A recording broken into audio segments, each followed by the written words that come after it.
I have 6 points that I was making in my writing this morning. I have 6 points in my article, and they're a little bit relevant to what we're talking about. So I'm going to give you these 6 points. I'm going to give you 6 things that are really important, and it's about the elements of what people call balance in work and life. I don't think there really is a balance. I just think you move things around and constantly change things, and it's like the weather. You change the clothes that you wear depending upon what the weather is Mm-hmm. like. It's constant movement. Um, so I think the topic is going to be balanced. The article's not quite finished yet, but there's 6 points that are really important. Point Mm-hmm. number one. Point number one.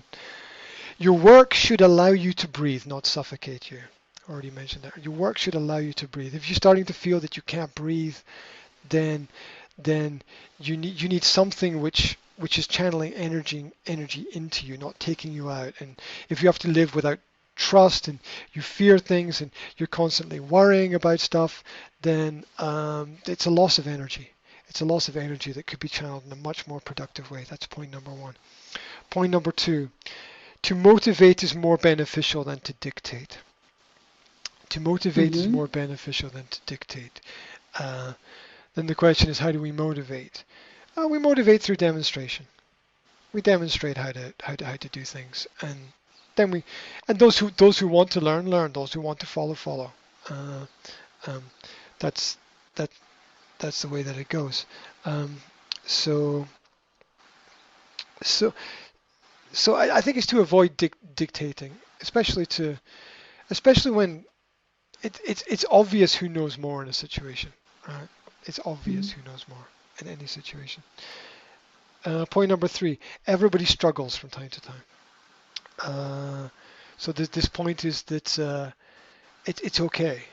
It's okay to realize there's a problem. It's okay to ask for help. It's okay to not know the answer to the question. Like people think it's some kind of shame if you don't know the answer to the question. No, it's not. It's okay. The only way to grow is to realize what it is that you don't know. Um, four, our lives differ. Our lives are all different, but the problems are similar. Mm-hmm. Our lives are all different, but the problems are similar.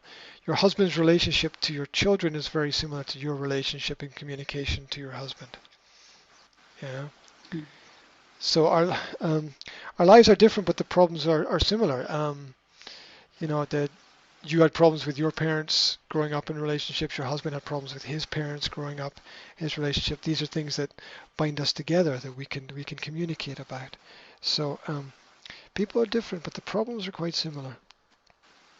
And there's always problems. Um, Five, criticism hurts, but gratitude heals. Criticism hurts, but gratitude heals.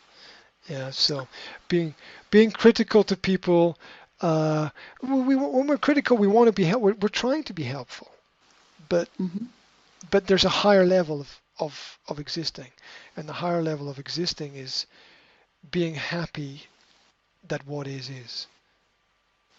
Being happy that we've got what we've got, that we've got our health, that we've got our kids, that we've got our relationships, that we've got our opportunities.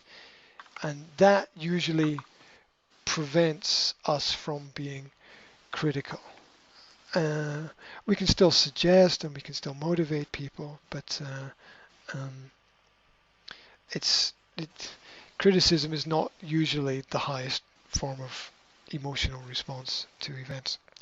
Um, where are we? Six. Wishes without wisdom are as useless as wants without action. So we can wish for things, but they have to be wise. They have to be intelligent things that we wish for. Um, and it also needs action for it to succeed. And the final point is only following decisions does your world change. Only following decisions does your world to change. That's it. We make a decision and then the world can change. Without a decision, Mm-hmm. nothing will happen. Talking about things is communicating with people about things is nice. Maybe we get some clarity, maybe we get ideas, but uh, like I was at a business seminar. When was it? I think last year, and the presenter was saying that I've got these 5 strategies that will help you, but I know that eight 80% of the people in this room will not follow any of these strategies.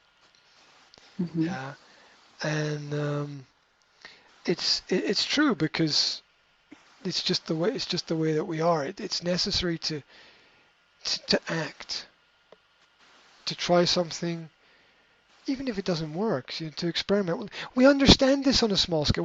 We understand this in the kitchen, for example, if we're cooking. Oh, what happens if we add this herb or this spice, or we put something different in a salad, or what? We understand this, but it applies on a bigger scale to life as well.